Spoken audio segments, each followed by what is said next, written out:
નમસ્તે દર્શક મિત્રો, આજે આપણે 1 રૂપિયાની વાત કરવી છે.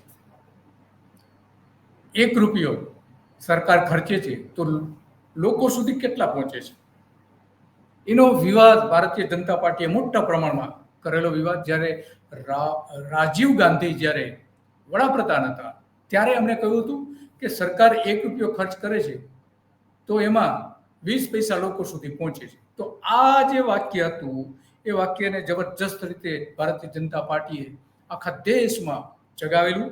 એમાં આપણા મોદી સાહેબ પણ હતા, એમણે પણ કહ્યું હતું કે આ જે 1 રૂપિયાને બદલે જે સરકાર ખર્ચ કરતી હતી કોંગ્રેસના સમયમાં એ લોકો સુધી 20 પૈસા પહોંચતું હતું, પરંતુ મારી સરકાર આવી પછી 1 રૂપિયાના 100 પૈસા જે હોય છે 100 પૈસા લોકો સુધી પહોંચે છે. તો આ ખરેખર પહોંચે છે ખરા? એ સવાલ આજે આપણે ની ચર્ચા કરવી છે. નરેન્દ્ર મોદીના સવાલ પણ પૂછવો છે. એ સવાલ આપણે પૂછીએ પહેલા નરેન્દ્ર મોદીને આપણે સાંભળીએ એમણે એક્ઝેક્ટ શું કહ્યું હતું 2010માં, એ પણ સાંભળી ગઈ. અને પછી 2010 થી લઈને 2025 સુધી 15 વર્ષ આ 1 રૂપિયો ક્યાં પહોંચ્યો છે કે નથી પહોંચ્યો, એની આપણે ચર્ચા કરીશું. સાંભળીએ મોદી સાહેબ. આજે આ જનતા જનાર્દનને એક છત નીચે લગભગ 267 કરોડ રૂપિયા એમના હાથમાં થઈ ગયા. નાની સુની વાત કરી દીધો. રાજીવ ગાંધી આપણા દેશના પ્રધાનમંત્રી હતા. એમણે એક વાત કરી હતી. એમણે કહ્યું હતું કે દિલ્હીથી રૂપિયો નીકળે છે, હું નથી કહેતો, દિલ્હીથી રૂપિયો નીકળે તો ગરીબના ઘર સુધી પહોંચતા 15 પૈસા થઈ જાય.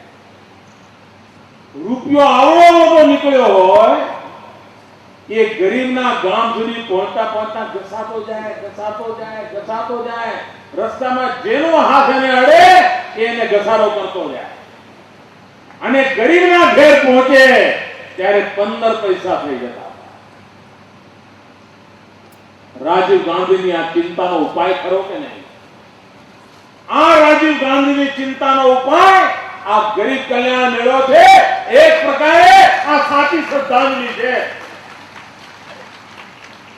ગાંધીનગરથી જે રૂપિયો નીકળે એ ગાંધીનગરથી નીકળેલો રૂપિયો 100 પૈસા ગરીબના ઘરે પહોંચે, એના માટે ગરીબ કલ્યાણ મેળો.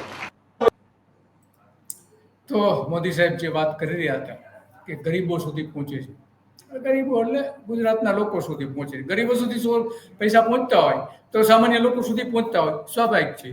તો હવે આપણે એ જોઈએ કે આ હમણાં 2 મહિના પહેલા જ એક રિપોર્ટ આવેલો, આ અમદાવાદના અખબારમાં આ છપાયેલો રિપોર્ટ છે કે ભ્રષ્ટાચારમાં ગુજરાત સમગ્ર ભારતમાં 3જા નંબર ઉપર આવીને ઊભું રહ્યું છે. હવે તો આમાં ભ્રષ્ટાચાર જે થાય છે એનો મતલબ એ થયો કે પ્રજાને રૂપિયો પહોંચતો નથી. કેમ નથી પહોંચતો એ સવાલ આજે આવીને ઊભો રહે છે આપણી પાસે. અને એટલા માટે આજે આની ચર્ચા કરવી છે કે આ રૂપિયો જે છે એ રૂપિયાના 100 પૈસા ક્યાં જાય છે. હમણાં જ મનરેગા કૌભાંડ 2,500 કરોડ રૂપિયાનું મનરેગા કૌભાંડ હમણાં જ બહાર પાડ્યું છે ચૈતર વસાવા, અને જેને બહાર પાડ્યું છે એને જેલમાં નાખી દીધા. તો એ ગરીબોનું જ હતું બજેટ. મજૂર વર્ગ માટે પૈસા આપવાના હતા 2,500 કરોડ. એના મોટા કૌભાંડો થયા 2,500 કરોડ રૂપિયાના. એ વાત એમણે કરી હતી. તો આવા બીજા જે 1,000 કરોડથી વધારાના કૌભાંડો કે જે લોકોના પૈસા હતા એ પૈસામાં આ જે કૌભાંડો થયા એની આપણે વાત કરવી છે. અને વાત એટલા માટે આપણે કરવી છે કે આ જે વચેટિયાઓને દૂર કરવાની જે વાત હતી, એમણે જે વાત કરી ભ્રષ્ટાચારીઓને દૂર કરવાની, નરેન્દ્ર મોદી વાત કરી, બહુ સારી વાત છે. એમણે ખરેખર ભ્રષ્ટાચારીઓ દૂર કર્યા, વચેટિયાઓને દૂર કર્યા, તો બહુ સારી વાત છે. ગરીબ કલ્યાણ મેળાનું એ ઉદાહરણ પણ આપે છે. તો એમણે કહ્યું કે 100% નાગરિકો સુધી પહોંચે છે, હું જે ખર્ચ કરું છું એ પહોંચે છે. 2010માં આ વાત કરી હતી. તો મોદીએ જ 1 રૂપિયાનો જે ભ્રષ્ટાચાર કહ્યો હતો તો એ નેતાઓએ એકના બદલે એના અનેક કર્યા. 1,000 કરોડથી વધુના 100 કૌભાંડો છેલ્લા 15 વર્ષમાં થયા છે. એમાંના કેટલાક કૌભાંડો આપણે અહીંયા ચર્ચવાના છે કે રૂપિયો ખરેખર જાય છે ક્યાં, એ સવાલ. મોદીએ કહ્યા પછી 15 વર્ષમાં પ્રજાની માલિકીના ખરબો રૂપિયા અબજો રૂપિયા ભ્રષ્ટાચારમાં જતા રહ્યા છે, અબજો રૂપિયા જતા રહ્યા છે. અને કોલ ઇન્ડિયાનો જે સસ્તો કોલસો ગુજરાતના નાના ઉદ્યોગોને આપવાનો થતો તેવા 6,000 કરોડ રૂપિયાનું એમાં કૌભાંડ થયું હતું. 6,000 કરોડ રૂપિયાનું જીએસટી અમલ થયો ત્યારથી 2025 સુધીમાં બિલિંગ જે ચોરી છે, બિલિંગ ચોરીની પણ બિલિંગ ચોરી જે કૌભાંડમાં 1 લાખ કરોડ રૂપિયાનું કૌભાંડ થયું હોવાનું અનુમાન છે. 3 જિલ્લામાં 2500 કરોડનું મજૂરોને મનરેગા કૌભાંડ, જે હમણાં આપણે કહ્યું કે જો આખા રાજ્યમાં એ અબજો રૂપિયાનું કૌભાંડ હોવાના પણ આરોપો આજે થઈ રહ્યા છે. ગરીબોનું અનાજ વેચી મારી હોવાના 10 વર્ષમાં 1 લાખ કરોડ રૂપિયાનું રાજ્યવ્યાપી કૌભાંડ હોવાના આરોપો પણ અગાઉ થયા છે. અમરેલીમાં થયા છે અને પંચમહાલમાં પણ થયા છે. જમીન રિસર્વેમાં ભારતના ઇતિહાસનું સૌથી મોટું કૌભાંડ હોવાના આરોપો મૂકવામાં આવ્યા હતા ખેડૂતો દ્વારા. બનાવટી પ્રોપર્ટી કાર્ડથી સાયલન્ટ ઝોનના નામે સુરતમાં 2500 કરોડ રૂપિયાનું જમીન કૌભાંડ થયું હતું. તો આ રૂપિયા ક્યાં પહોંચ્યા છે? સુરતમાં 948 કરોડનું શેર માર્કેટનું ગેરકાયદે ટ્રેડિંગ અને ગેમિંગનું કૌભાંડ પણ આ રીતે જ બહાર આવ્યું હતું. તો એ લોકોના જ પૈસા હતા. ગેરકાયદે દારૂ વેચવા અને હપ્તો લેવા દર વર્ષે 33,000 કરોડનું કૌભાંડ થાય છે. દર વર્ષે 33. આવા 15 વર્ષ ગણો કેટલા થયા. બીઝેડ ફાઇનાન્સના 11,183 રોકાણકારોનું 8,000 કરોડનું કૌભાંડ થયું હોવાનું બહાર આવ્યું હતું. પણ એમાં જે છેલ્લે મૂકવામાં આવ્યું 422 કરોડ રૂપિયા. ટેસ્ટ ઓફ ઇન્ડિયાનું અમૂલનું જે કૌભાંડ હતું 450 કરોડ રૂપિયાનું ચીજ કૌભાંડ હતું. બીજા બધા થઈને 1,000 કરોડ ઉપરાંતના અમૂલના જ કૌભાંડો થાય છે. જીએસટીના 282 કંપનીઓના બોગસ બિલિંગના 6,000 કરોડનું કૌભાંડ બહાર હતું. તો આ રૂપિયો ક્યાં ગયો? કઈ જગ્યાએ ગયો? મહેશ શાહનું ચલણી નોટોનું અને એને જે વટાવવાનુંથી લઈને શેર કૌભાંડથી લઈને બધું 20,000 કરોડનું કૌભાંડ હતું. બધું જ દબાવી દેવાયું. આજે શું છે ખબર નથી. સુરત અને મુંબઈના કારોબાર કરતી હીરા પેઢી દ્વારા બેંક તરફથી મળેલા 4,000 કરોડની ક્રેડિટ કૌભાંડ પણ બહાર આવ્યું હતું. ગુજરાત રાજ્ય માર્ગ વાહન નિગમનું 111 કરોડના ખર્ચે 520 મિની બસ કરોડનું કૌભાંડ આવ્યું હતું. અને ટાયર કૌભાંડ મળીને આ પણ એસટીમાં પણ એટલા જ મોટા પ્રમાણમાં કૌભાંડો થયા. 9 લાખ આઉટસોર્સિસ કર્મચારીઓની ભરતીનું અબજો રૂપિયાનું કૌભાંડ થતું હોવાના આરોપો વિપક્ષ મૂકી ચૂક્યું છે. 2019માં વડોદરામાં સંજયનગરમાં આવાસ યોજના પીએમઆઈ વડાપ્રધાન નરેન્દ્ર મોદીના નામે 2,000 કરોડ રૂપિયાનું કૌભાંડના આરોપ ત્યાંના કોંગ્રેસના નેતાઓએ પણ આપ્યા છે. 2014માં 10,000 કરોડ રૂપિયાની 9.33 કરોડ ચોરસ મીટર ગૌચરની જમીન પર દબાણ થઈ ગયાનું કૌભાંડ છે. 3,000 ગામમાં ગૌચર વગરના કરી નાખ્યા છે. ઉદ્યોગોને જમીન આપી દીધી છે. અબજો રૂપિયાનું એ કૌભાંડ છે. 3,000 ગામોમાં જમીન રહી નથી આજે ગૌચર માટેની. ઉદ્યોગપતિઓને 10 લાખ કરોડની 491 કરોડ ચોરસ મીટર જમીન ટેન્ડર વગર આપી દીધી. ગરીબ પ્રજાની માલિકીની જમીન હતી. 80 લાખ બળદોને કતલખાને ધકેલી દેવાનું પણ ગૌ હત્યાનું કૌભાંડ પણ ગુજરાતમાં થયું છે.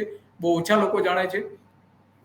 ભરત ભગવાનદાસ સોનીની અમદાવાદના રાણીપમાં 10,000 કરોડના જીએસટીનું બોગસ બિલિંગ કૌભાંડ પકડાયું હોવાની જાહેરાત ખુદ સરકારે કરી હતી. વાપીથી ભરૂચ, ભાવનગર, પોરબંદર, દ્વારકા અને દરિયાકાંઠે જે ઝીંગા ઉછેર માટે થાય છે એમાં 7 લાખ કરોડની 1 લાખ એકર જમીનનું કૌભાંડ છે. રૂપાણીના 5 વર્ષમાં ખનીજ ભાજપના માફિયાઓ જે મળતિયાઓએ 8 લાખ કરોડની લૂંટ ચલાવી હતી. 15 વર્ષમાં 24 લાખ કરોડ રૂપિયાનું ખનીજ, રેતી બધું જ ચોરાયું હોવાનો આરોપ પણ મૂકવામાં આવી રહ્યા છે. સુરેન્દ્રનગરમાં 20 વર્ષમાં ખાણમાંથી 50,000 કરોડનો કોલસો ખોદી કાઢવામાં આવ્યો છે. અમદાવાદના જગન્નાથ મંદિરની જે જમીન હતી એ 800 કરોડની જમીન હતી, એ માત્ર 8 કરોડમાં વેચી મારી સરકારે કશું જ ના કર્યું. આજે પણ એ જમીન કૌભાંડ ચર્ચામાં છે. ખેત તલાવડીઓમાં રૂપાણી સરકારમાં 5 વર્ષમાં 3,000 કરોડનો ટર્નઓવર ધરાવતા ગુજરાત જમીન વિકાસ નિગમના કૌભાંડ થયા હતા. ઓફિસમાંથી રૂપિયા પકડાયા હતા. 2016માં નોટબંધી વખતે ભાજપની કચેરીએ રૂપિયા 1 લાખ કરોડની ચલણી નોટો હોવાનું કૌભાંડ કોંગ્રેસના નેતા કપિલ સિબ્બલે અમદાવાદમાં પ્રેસ કોન્ફરન્સ કરીને જાહેરાત કરી હતી. 19 સહકારી ડેરીઓમાં 2,000 સગાઓની ભરતીનું 2,000 કરોડનું કૌભાંડ થયા હોવાના પણ અલગ ડેરીઓમાં આરોપો થયા છે. ગુજરાતમાં 50,000 કર્મચારીઓની ભરતી કૌભાંડ હોવાનું માનવામાં આવી રહ્યું છે. આ જે તલાટી પંચાયત ભરતી કૌભાંડના આરોપી હતા એનો આરોપ છે. 25,000 કરોડના 100% ઘરોમાં નળથી પાણી આપવાનું હતું, એને 50% પણ ઘરોમાં પહોંચ્યું નથી. 25,000 કરોડનું આ આખો પ્રોજેક્ટ હતો, 50% નથી પહોંચ્યું. વ્યક્તિગત શૌચાલય બનાવવા માટે 12,000 સરકાર આપે છે, પરંતુ એમાં પણ શૌચાલયો ન બનાવવાના વારંવાર અખબારો, પત્રકારોએ સમાચારો આપ્યા છે. 2020માં 61,000 ભૂતિયા આયુષ્યમાન કાર્ડ રદ કરાયા, 1700 હોસ્પિટલોમાં અબજો રૂપિયાનું કૌભાંડ થયું હતું. ભરૂચમાં વાગરા, અંબોલ અને ખજાનના લીંબડીમાં પણ જીઆઈડીસી માટે 1200 એકર જમીન કૌભાંડ થયા હતા.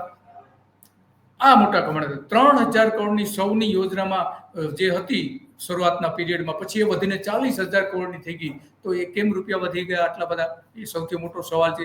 રાજકોટ, અમદાવાદ, સુરત અને વડોદરામાં 1,111 એકર જમીનોના ઝોન ફેરની મંજૂરીમાં 1,000 કરોડનું કૌભાંડ હોવાના પણ આરોપ થયા હતા. 2017માં અમદાવાદમાં સનાતલમાં બિલ્ડર્સને ચોક્કસ રાહત આપવાનું મોટું કૌભાંડ થયું હતું. આવા તો અનેક કૌભાંડો છે.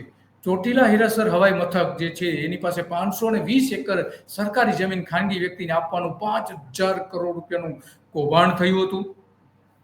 રૂપાણીના રાજમાં 1 લાખ હેક્ટર જમીન બિનખેતી થઈ અને 15 વર્ષમાં 3 લાખ હેક્ટર જમીન છૂટી થઈ હોવાનું માનવામાં આવે છે. અને 1 મીટરે 300 રૂપિયાનો એમાં કરપ્શન થાય છે. 20 રેવન્યુ સર્વે નંબરની 5.37 લાખ વાર એટલે કે 111 એકર જમીન નો પણ મોટું કૌભાંડ હતું. સુરતમાં ટીપી સ્કીમમાં પણ 30,000 કરોડનું ફંડ ભાજપને ગયું હોવાનું અર્જુન મોઢવાડિયાએ આરોપ મૂક્યો હતો. રાજ્યમાં 2018 થી 2020માં 300 ટીપી મંજૂર રૂપાણીએ કરી હતી અને 15 વર્ષમાં આવી 1300 ટીપી સ્કીમ મંજૂર થઈ હતી.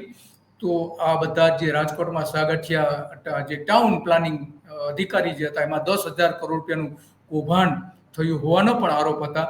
તો આવા આરોપો તો વારંવાર લાગી રહ્યા છે. કેમ લાગી રહ્યા છે? સવાલ એ આવીને ઊભો રહે છે. અને એટલા માટે આજે આપણે આ ચર્ચા કરવી પડે છે. અને ચર્ચા એટલા માટે કરવી પડે છે કે આ મોટા કૌભાંડો જે થયા, 1 રૂપિયાની જે વાત કરતા હતા નરેન્દ્ર મોદી, તો 1 રૂપિયો જાય છે ક્યાં? 1 રૂપિયાના 100 પૈસા વાપરવાની વાત નરેન્દ્ર મોદી કરતા હતા, તો જાય છે ક્યાં? સવાલ એ છે. અને કાલચક્રમાં આપણે એટલા માટે જાણી ચર્ચા કરી છે, ચિંતા કરીએ છીએ કે આપણું સુંદર ગુજરાત હોય, ભવિષ્યનું સારામાં સારું ગુજરાત હોય, કૌભાંડો રહિતનું ગુજરાત હોય. સરકાર 100 રૂપિયા જે આપે ગાંધીનગરથી, 100 રૂપિયા લોકો સુધી પહોંચે, એ આપણી અપેક્ષા છે. પરંતુ આ જ રાજનેતાઓ અબજો રૂપિયાના કૌભાંડો કરીને આ રીતે પ્રજાની મિલકતો પચાવી પાડે છે, પ્રજાના પૈસા પચાવી પાડે છે, અબજો રૂપિયાના કૌભાંડો કરે છે. તો આ જે 100 રૂપિયાથી લઈને 100 રૂપિયા સુધી લોકો સુધી પહોંચવા જોઈએ, નથી પહોંચતા. તો આ એક મોટો સવાલ હતો અને એટલા માટે આજે આની ચર્ચા કરવાની જરૂરી લાગી. એટલા માટે સવારના આપણે કાલચક્રમાં વાત કરીએ છીએ. કારણ કે એક ઇતિહાસનું જે ગંભીર પાનું હતું એ પાનું પણ આજે આપણે એની ચર્ચા કરીએ છીએ. તો આજે આટલું જ. નમસ્તે.